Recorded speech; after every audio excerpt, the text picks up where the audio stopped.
Pôle emploi a aidé beaucoup d'entrepreneurs à lancer leur business. Et Pôle emploi a aussi lancé ses propres startups d'État. L'une d'entre elles, la Bonne Boîte, a aidé plus de 120 000 personnes à retrouver du travail. Et Éric Barthélémy était à l'origine du projet et nous raconte comment il s'est développé.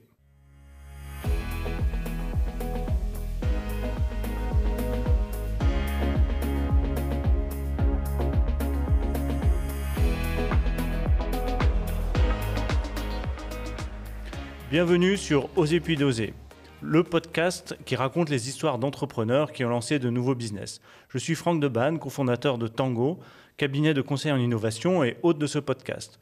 Chaque épisode, nous recevons un invité, une histoire et une entreprise. Aujourd'hui, je reçois Éric Barthélémy de Pôle emploi. Bonjour Éric. Bonjour Franck. Tu vas bien ? À pleine forme. Alors, tu viens de loin. Exact. Oh, de loin, non. Metz, c'est pas non plus le bout du monde. Hein. Oui. Voilà, pour les Parisiens, c'est peut-être après le périph', donc ça fait loin, mais non, c'est tout près. Ça va, bienvenue, écoute. Alors, la Bonne Boîte. Oui. Le projet que tu as lancé, que tu as développé, comment ça s'est passé au début ? Exactement. Donc, il faut remonter déjà à 2015, hein, puisque le début de l'aventure de la Bonne Boîte, c'était 2015. À l'époque, j'étais toujours salarié de Pôle emploi.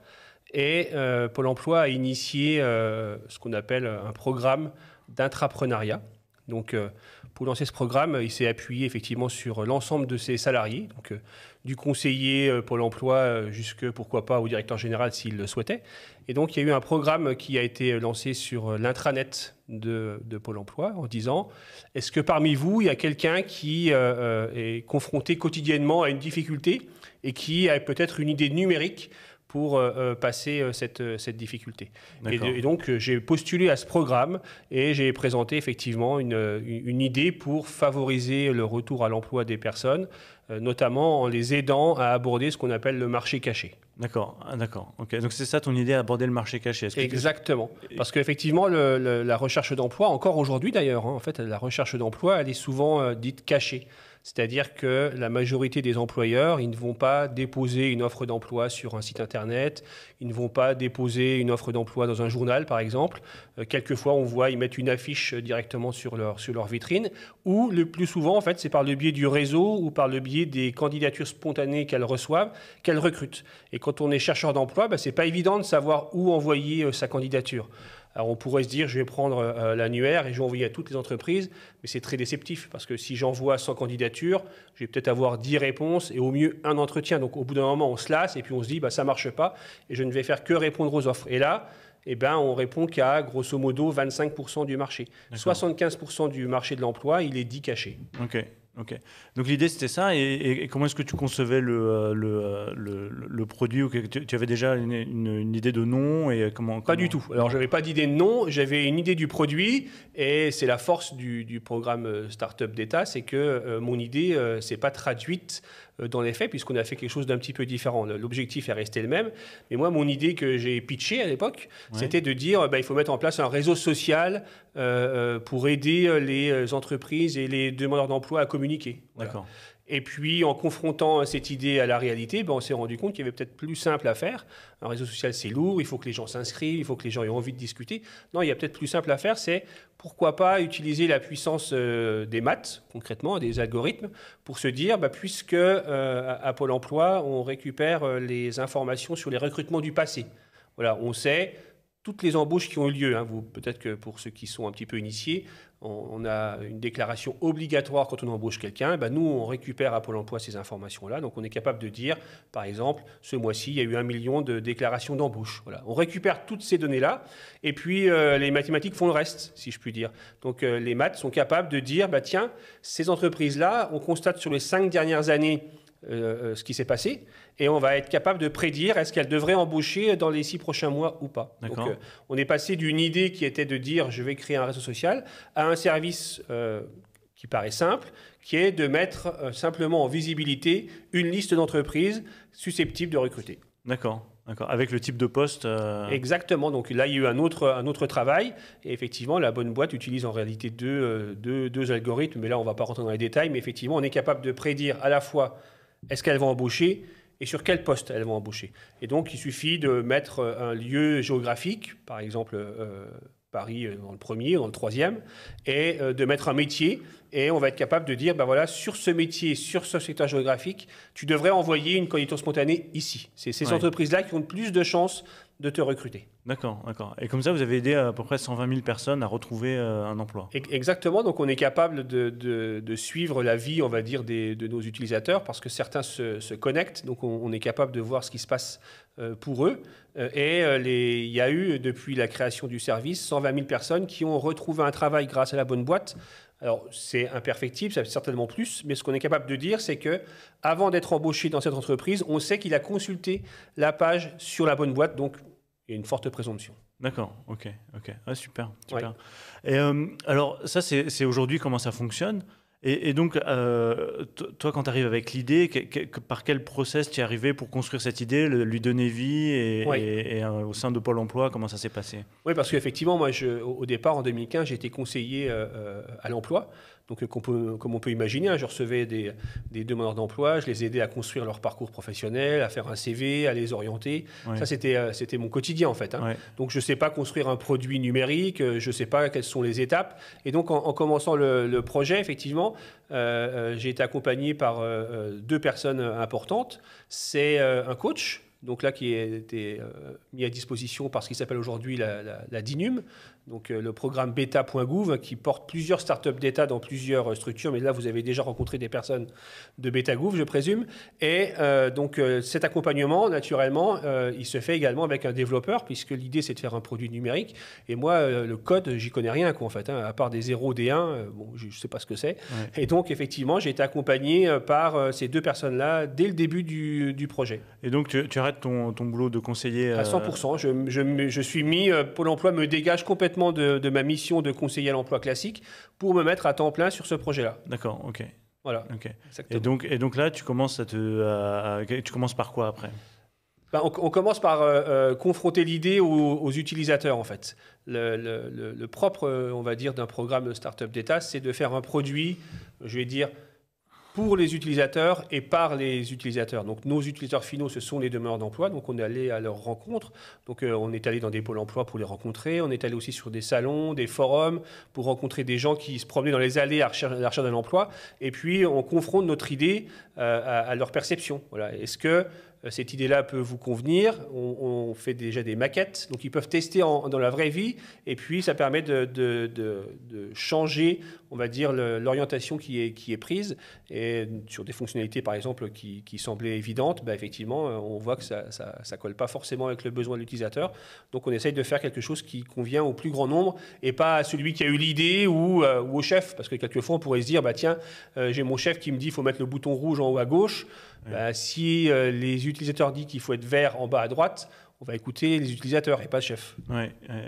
Et du coup, comment cette idée de réseaux sociaux pour retrouver de l'emploi, elle s'est transformée en cette espèce d'intelligence artificielle prédictive En fait, elle s'est transformée essentiellement par le biais de la complexité à monter un réseau social. D'accord. Et donc, finalement, c'est avec le coach et le développeur, il est apparu que c'était beaucoup plus compliqué à mettre en œuvre que moi je ne pensais, et qui avait peut-être plus simple.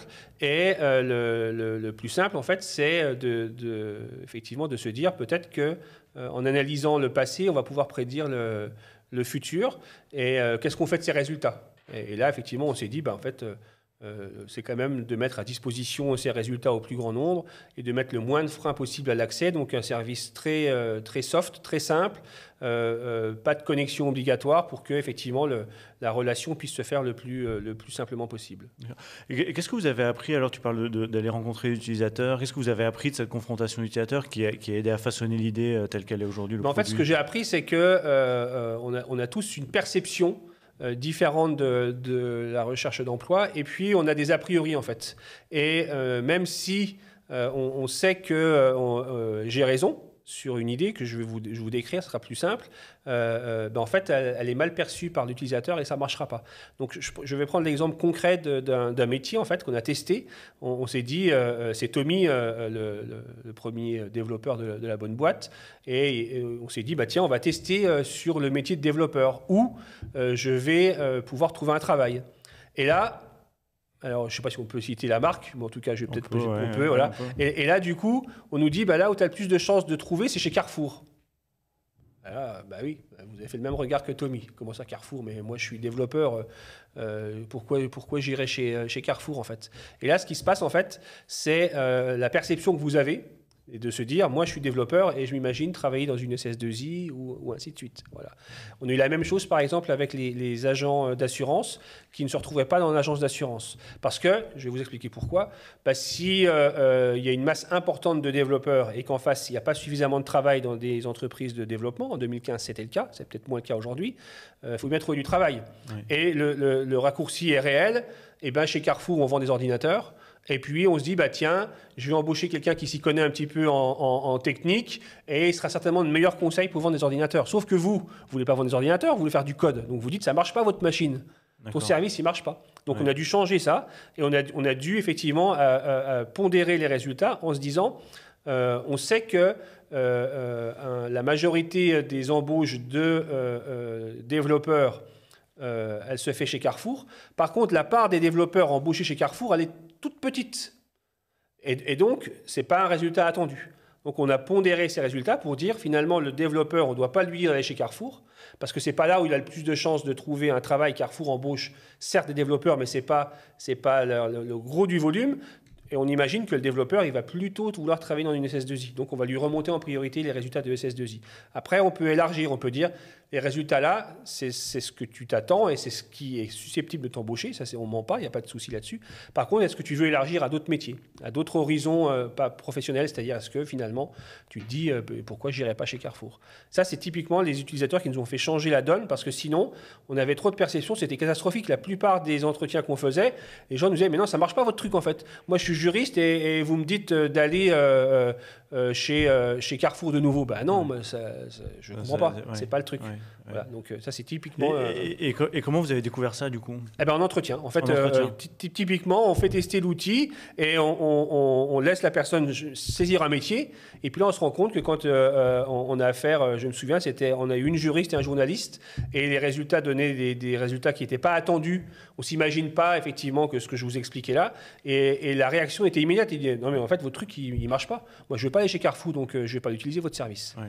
Voilà, donc il a bien fallu qu'on trouve la parade pour tout de même permettre aux personnes d'être orientées vers les entreprises susceptibles de recruter. Et en plus, là où elles s'imaginent où il y a ce métier-là, en fait. Donc, il y a un gros travail à faire. Si on veut convaincre, entre guillemets, un développeur d'aller chez Carrefour, il y a un travail beaucoup plus important à faire et ce n'est pas le boulot de la bonne boîte.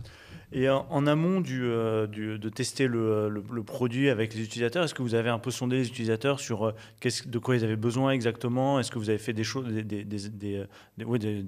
études auprès des utilisateurs sans produit avant? Ou est-ce que vous êtes arrivé avec un produit et puis vous avez commencé à le changer en fonction de ça a changé. Au début de la bonne boîte, non, on ne faisait pas comme ça en fait. Au début de la bonne boîte, on n'a pas rencontré les utilisateurs avant de produire la maquette. Donc, on est parti de l'idée, on est parti du constat que c'était difficile de faire un réseau social et que c'était certainement plus simple de mettre à disposition une liste.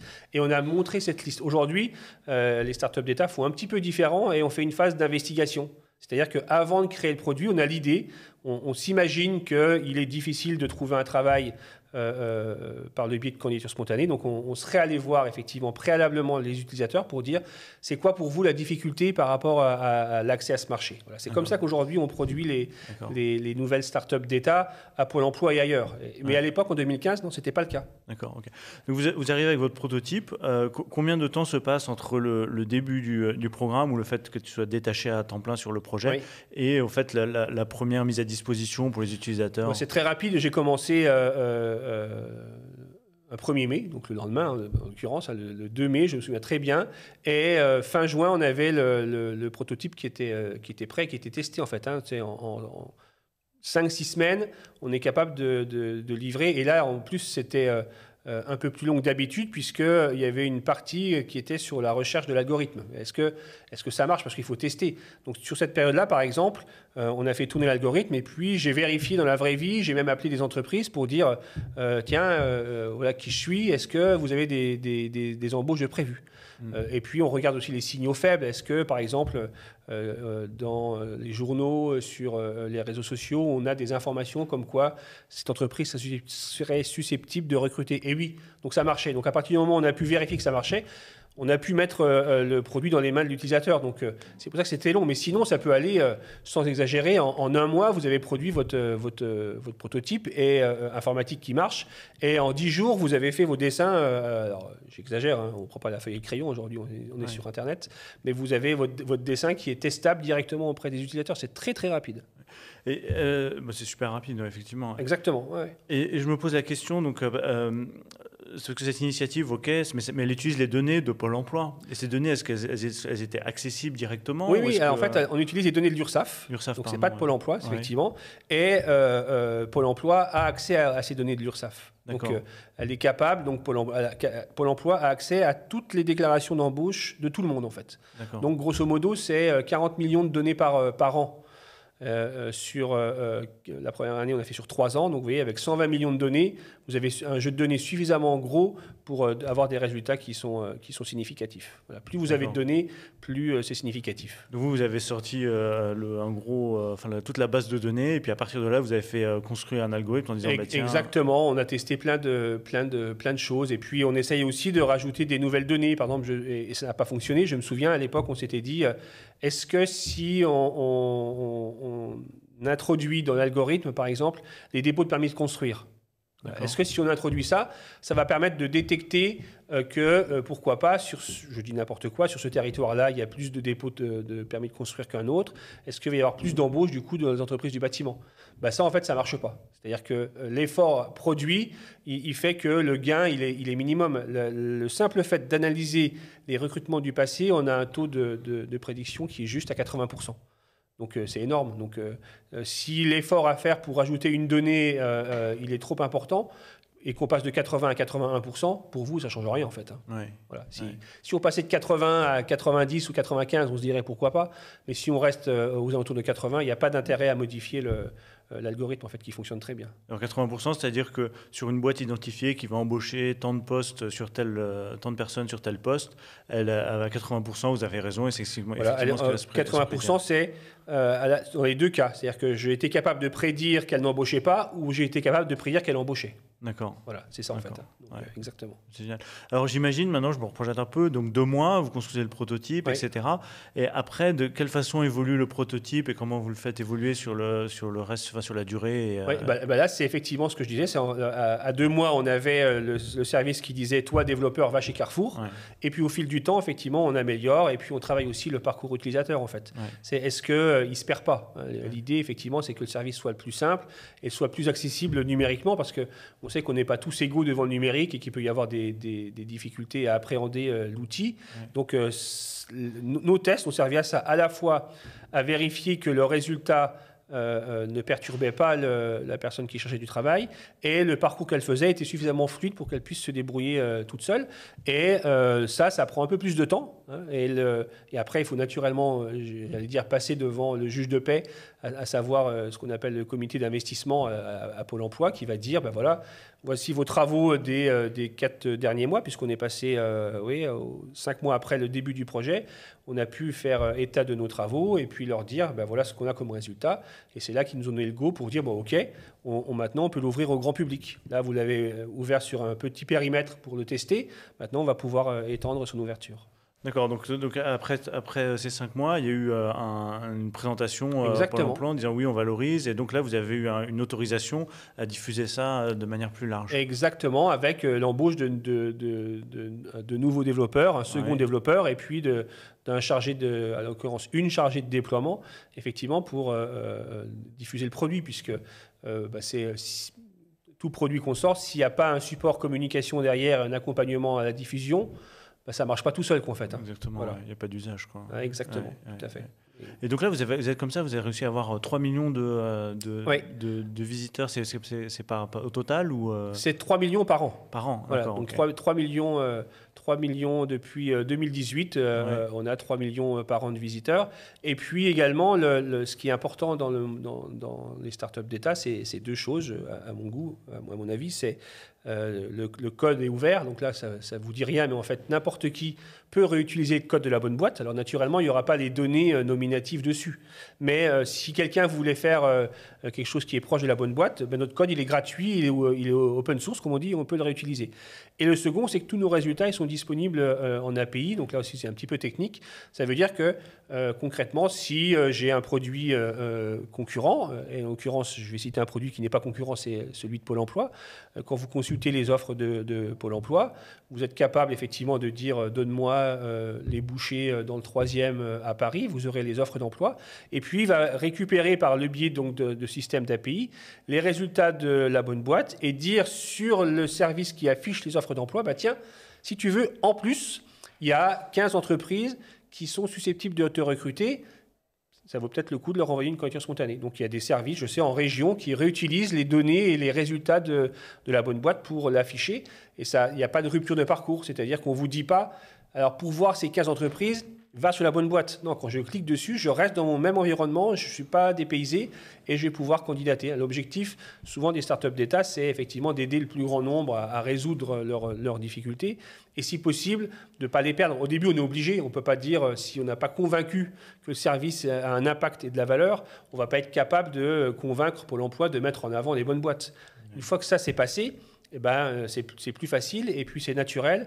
Et je dirais qu'à la limite, le souhait ultime, c'est que la bonne boîte n'existe plus. C'est-à-dire qu'on n'ait plus besoin d'avoir l'environnement labonneboîte.pôleemploi.fr pour y accéder, mais que le service soit diffusé partout et que les gens ne se rendent même pas compte en fait, qu'ils utilisent la bonne boîte. Oui, parce qu'à travers l'API, ils vont y avoir les données. Exactement, tout à fait. C'est marrant cette philosophie du coup, c'est peut-être le côté un peu service public, de rendre justement ça ouvert au maximum, que ce soit utilisé. Alors justement, qui est-ce qui utilise cette API aujourd'hui à part Pôle emploi ? Il y a effectivement Pôle emploi, il y a d'autres startups d'État de Pôle emploi, mais aussi de la DINUM. Il y a aussi je sais qu'il y a des régions qui l'utilisent. La région PACA, par exemple, ils ont un service aussi dédié à la recherche d'emploi et ils réutilisent les données de Pôle emploi. Il y a aussi un nouveau service qui est issu de la bonne boîte et qui maintenant est en pleine expansion, c'est la bonne alternance. Et donc, il y a eu un service, on va dire une petite sœur, mais là spécifique à l'alternance. Et là, c'est pareil, il y a sa propre API qui est développée et qui est réutilisée par pas mal de centres de formation ou de diffuseurs d'offres dans l'alternance qui réutilisent ces données-là. Donc, c'est diffusé un peu partout, en fait. Qui a même pu réutiliser une partie du code que vous avez développé. Si vous voulez, oui, exactement. Donc, ça a été cloné et copié exactement. en interne. Tout à fait, exactement. C'est ça. Super. Et je vais revenir sur le côté un peu Pôle emploi qui évalue le projet et qui dit on y va pas. Ouais. Et est-ce que le fait d'être détaché dans ce programme Betagouv, est-ce que est-ce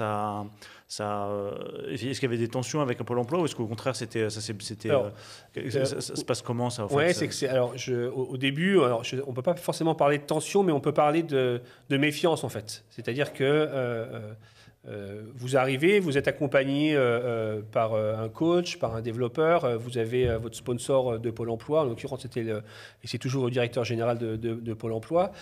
Par contre, des statisticiens, des informaticiens vous regardent un petit peu d'un drôle de regard en fait, parce que vous n'êtes pas du métier et vous arrivez avec une idée et puis vous dites tiens, c'est qui lui? Donc au début, il a fallu un petit peu faire sa place, en fait, rassurer pour dire mais non, on va pas prendre votre place. Et tout ça, ça se passait dans les locaux de Pôle emploi où tu travaillais déjà? Déjà à l'époque, il y avait le télétravail, si je puis dire. C'est-à-dire que je suis resté dans mon environnement local. C'est-à-dire que moi, je travaillais au Pôle emploi à Yange, donc c'est en Moselle. Et je restais dans mon Pôle emploi à Yange. Je venais une fois par semaine à Paris, dans des locaux à Paris, au Lab, dans le 19e. Et puis là, effectivement, on rencontrait, en fonction des thématiques, on fait appel à des experts. Donc on a fait venir les statisticiens de Pôle emploi, on a fait venir des développeurs, ainsi de suite, on a discuté. Et là, effectivement, au début, il y avait un petit peu de méfiance, enfin, en disant, bon, est-ce que c'est pas un simple jouet de Pôle emploi pour se donner bonne conscience, pour dire on donne la parole aux conseillers? Mais non, en fait, on n'est pas là pour jouer, on est là pour réellement avoir un impact sur le retour à l'emploi. Et puis, on ne fait pas contre vous, on fait avec vous, en fait. Et aujourd'hui, ça n'existe plus, cette méfiance-là, en fait. Mais comme tout nouveau service, au début, il y a les sceptiques. Et puis, il y a ceux qui foncent à fond. C'est quoi le truc qui t'a bloqué le plus ou qui a été le plus compliqué, par exemple? Parce qu'avoir les données de l'URSSAF, c'était simple? Ça n'a pas été très compliqué. Là, il y a eu effectivement un peu de friction technique au tout début. Parce qu'un des concepts aussi des startups d'État, c'est de laisser le développeur choisir les technologies qu'il souhaite. Au début, donc, on dit « Ah ouais, mais oui, mais nous, à Pôle emploi, on travaille plutôt sur ces technos-là, donc c'est dommage, patati patata », mais ça, c'est aussi passé. Et puis, il y avait aussi un peu de réfraction au niveau métier, en tout cas au niveau des stats. Je me souviens au début en disant « Bah ouais, mais si ça marche, si on pouvait le faire, on l'aurait fait, quoi, en fait. » Voilà. Ouais. Mais c'est parce qu'il n'a pas eu l'idée, en fait, tout simplement. Donc, c'est pas, je ne leur jette pas la pierre, en fait. Hein, mais souvent, et c'est aussi la force d'une startup d'État, on se donne le droit de rater. C'est-à-dire que quand on a un gros service, c'est peut-être plus compliqué de se dire tiens, j'ai une idée, je vais la tester. Si ça ne marche pas, je la mets à la poubelle, je recommence. C'est peut-être plus difficile à faire passer comme message. Par contre, une startup d'État avec 3 personnes, si jamais ça ne marche pas, ça a coûté 6 mois de salaire, c'est pas négligeable, mais c'est pas très grave en fait. Donc c'est vraiment le propre des startups d'État de se dire on veut un service qui ait de l'impact. S'il n'y a pas d'impact, on dit on s'est trompé de voie, c'est pas grave, on a testé. Et si ça marche, c'est le jackpot entre guillemets pour le retour à l'emploi. Si ça marche pas, on passe à autre chose. Ouais. Et cette vision des choses, c'était possible parce que c'était isolé et un petit peu mis sous un programme, ce bêta. Oui, exactement. Je pense que c'est la philosophie. Il y a eu effectivement un fort accompagnement de la DINUM sur ce projet, en l'occurrence de Pierre Péziardi, qui était à l'origine des startups d'État. Il y a eu une forte adhésion de Jean Basser à ce discours et à cette volonté effectivement de produire des services différemment.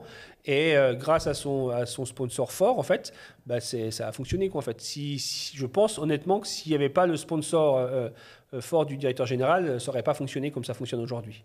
Pourquoi? Parce que ça serait pris des bâtons dans les roues. Parce que effectivement, quand le chef dit qu'il faut y aller, c'est plus facile d'y aller. Si lui serait sceptique, c'est être plus compliqué de convaincre toutes les troupes. Ouais. C'est clair.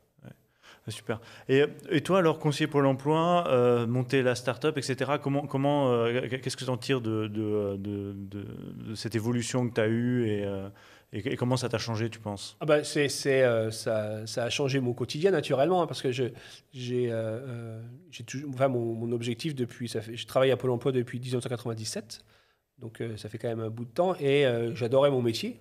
Et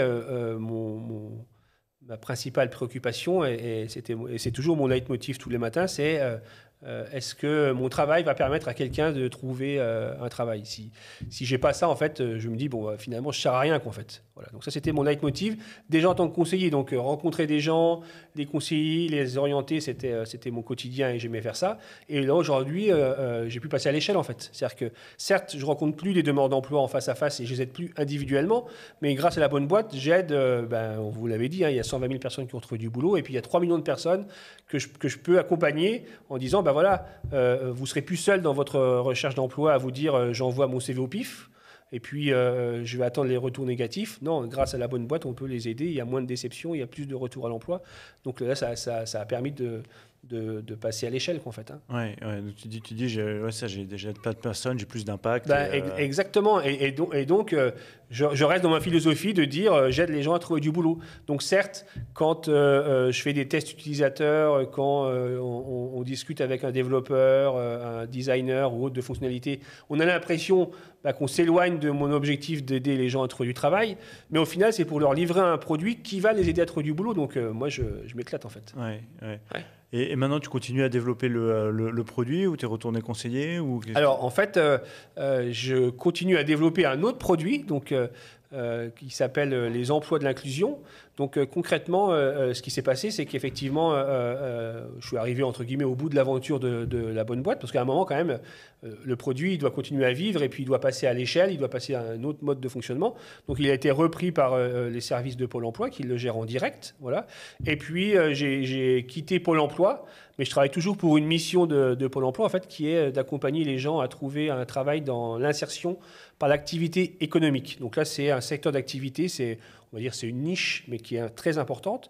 Il y a 5000 entreprises en France qui sont là pour aider les gens à retrouver un travail dans des entreprises ordinaires. Et l'objectif, c'est vous allez travailler pour moi. Donc, je suis une entreprise, par exemple, un chantier d'insertion qui fait de la rénovation de bâtiments. Mais en plus du travail, je vais vous accompagner socialement pour résoudre vos problèmes, par exemple de mobilité, d'accès au logement ou autre, parce qu'on voit bien que ça c'est un frein à vous aider à retrouver un travail classique, donc je vais vous accompagner là-dedans. Et il y avait des difficultés dans le recrutement, et donc j'ai accepté cette mission de produire un service numérique qui facilite la mise en relation de personnes éloignées de l'emploi avec ces entreprises qui sont là pour les accompagner. Donc je continue toujours dans mon kiff, c'est d'aider les gens à trouver du boulot. C'est ça. Exactement. Mais maintenant, tu le fais plus en tant que conseiller, mais tu le fais en créant des services qui permettent... Exactement, mais j'ai toujours un contrat à Pôle emploi. En fait, je suis plus salarié effectivement de Pôle emploi. Je suis Pôle emploi m'a accepté de mettre en disponibilité pour travailler sur ce projet qui, auparavant, en fait, c'était Pôle emploi qui était à la charge on va dire, de mettre en œuvre les contrats dans l'insertion pour l'activité économique. Et puis, il y a eu le lancement de ce qu'on appelle le pacte Ambition IAE avec une réforme qui a voulu effectivement un petit peu enlever la charge administrative à Pôle emploi, parce qu'il y avait une grosse charge administrative sur la délivrance de ces fameux contrats, et donc on l'a numérisé. Donc c'est ce que je fais. Moi, je numérise, on va dire, le contrat pour faire très court, et je facilite la mise en relation, et Pôle emploi, du coup, a pu recentrer son travail sur l'accompagnement des gens à trouver un travail. Et là, tu fais plus partie du programme Beta Gouv. Si, tout à fait. Les emplois de l'inclusion, donc, qui fait partie d'un plus vaste projet qui s'appelle la plateforme de l'inclusion, est toujours incubé par Beta Gouv, en fait. Donc je suis toujours, on va dire, je suis toujours dans l'environnement de Beta Gouv. Je n'ai pas quitté Beta Gouv. D'accord, sur un autre projet. D'accord. Sur un autre projet, exactement. Et la bonne boîte, c'est maintenant qu'il vit sa vie, etc. Et est-ce que l'intégration avec les autres services de Pôle emploi, et ça, est-ce que ça se passe bien? Est-ce que ça transforme un petit peu la façon dont Pôle emploi fait les choses? Notamment, je vous ai parlé de la page où on recherche les offres d'emploi, et j'ai vu que dernièrement, ils ont modifié l'intégration. Donc, ça s'intègre de plus en plus. Donc, de plus en plus, effectivement, le marché caché vient se mélanger avec le marché visible, en fait. Auparavant, il y avait encore un peu de distinction. Il y a de moins en moins, en fait. Et je pense qu'à terme, on va arriver où je vais mettre un métier et une ville, et j'aurai mélangé et certainement des opportunités d'emploi, on va dire, déposées par un employeur, et puis des opportunités de candidature spontanée. Ouais. Donc, ça essaime bien. Ouais, rendre le marché caché visible. Visible, exactement. Tu me parlais de cette histoire de boîte qui voulait recruter, mais c'était... exactement, c'était 1 an après le lancement du projet, en fait. C'était une entreprise de formation. Et donc, on a mis en place, parce que c'était aussi une des craintes, de se dire peut-être que les entreprises qu'on met en avant sur la bonne boîte vont se plaindre parce qu'elles ne recrutent pas. Et donc, on a mis un service pour dire, vous avez une difficulté ou vous estimez ne pas devoir être là, contactez-nous, en fait. Donc, il y avait une adresse mail, les gens nous contactaient. Et donc, j'ai été contacté par ce centre de formation pour dire, oui, on ne comprend pas, vous dites qu'on va chercher un formateur, mais ce n'est pas vrai, on n'a pas besoin de formateur. Donc, est-ce que vous pouvez retirer notre entreprise? Il n'y a pas de souci, si vous ne voulez pas être sur la bonne boîte, c'est pas, on ne vous demande pas votre avis pour y être. Par contre, si vous nous dites je ne veux pas y être, on vous retire. Donc, on a retiré la boîte. Et puis, 1 mois après, elle me renvoie un message et donc je l'ai au téléphone pour dire écoutez, en fait, vous aviez raison. Je viens d'avoir la commande de mon patron qui recherche un formateur. Donc, est-ce que vous pouvez remettre, s'il vous plaît, mon entreprise sur la bonne boîte? Voilà. Donc, on avait prédit avant même elle qu'elle aurait des besoins. C'est génial. Et la prédiction s'est avérée juste. Exactement, tout à fait. Ouais. C'est une belle réussite. Super, Eric. Super aventure, ouais, avec et puis surtout, ce que j'aime bien dans ton histoire, c'est que ça a eu un vrai impact et en fait, sans ce mode start-up et développer une idée comme ça, tout ça n'aurait pas vu le jour parce que le train-train quotidien serait resté et puis l'impact, il est durable parce que ça commence à être réintégré dans les services et extrêmement ouvert aussi. Ouais. C'est important je pense pour l'intrapreneur, de manière générale, pas forcément celui de Pôle emploi, pour l'intrapreneur, que son produit ait un réel impact, en fait. Et que ce ne soit pas là ou pour qu'il se fasse plaisir, ou pour faire plaisir à sa direction, en fait. Il faut vraiment, à mon avis, pour les futurs entrepreneurs, ceux qui ont envie de se lancer peut-être, et qui nous écoutent, de se dire, quel va être l'impact de mon produit? Donc, quelle est déjà le problème que je veux résoudre et comment je vais mesurer que ce problème, j'ai réussi à le résoudre en fait. Quel est l'impact réel? S'il n'y a pas d'impact, bah, en tout cas, moi, j'y trouve pas plaisir en fait. Hein, et je veux vraiment aider les gens à trouver du boulot. Ouais, ouais. Bah, super. Écoute, merci beaucoup, Aymeric. Tu auras un petit mot pour la fin? Eh ben, j'ai envie de dire, si vous travaillez pour une entreprise publique ou même privée, parce qu'il y a aussi des programmes d'entrepreneuriat dans le privé, s'il y a un programme qui existe déjà, ben, allez-y, quoi, foncez. Il ne faut pas rester sur ses gardes et se dire, ben, c'est pas pour moi. Non, tu as une idée, elle n'est peut-être pas tout à fait mûre, mais si l'idée est bonne, ben, il va la défendre. Et puis, s'il n'y a pas de programme d'entrepreneuriat, ben, il faut pas hésiter de pousser la porte de son hiérarchique pour dire, tiens, j'ai une idée, est-ce que vous connaissez l'entrepreneuriat? Peut-être qu'on pourrait faire ça chez nous. Donc, lancez-vous. Ok. Osez. Ouais, puis d'oser. Exactement. Merci.